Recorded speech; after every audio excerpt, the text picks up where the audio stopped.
नुकात के दरमियानी फासला मालूम करना। तो अब हम देखेंगे अददी खत। अददी खत दोनों जानिब से लामहदूद होता है और अददी खत के दरमियान में नुक्ता ओ जिसका भातिज है सिफर। सिफर ना ही मंफी है और ना ही मस्बत है। सिफर के हर इकाई के नुकात पर एक एक नुक्ता मौजूद होता है और सिफर के राइट हैंड साइड में मस्बत आदाद होते हैं और सिफर के लेफ्ट हैंड साइड में मनफी आदाद होते हैं।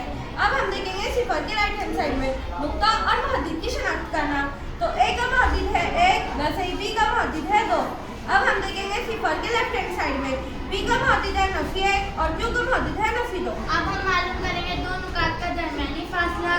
जैसे कि आप दो नुकात सेलेक्ट कीजिए जिसमें हम दरमियानी फासला मालूम करेंगे। नुक्ता क्यू और नुक्ता क्यू।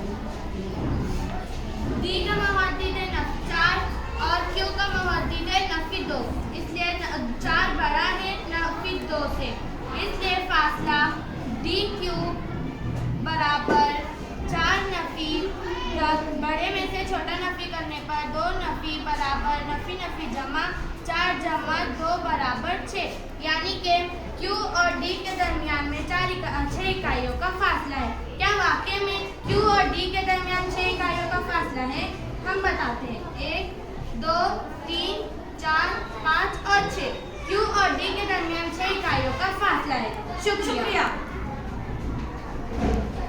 क्या फासला हमेशा मस्बत होता है? हाँ, यस। शुक्रिया। शुक्रिया।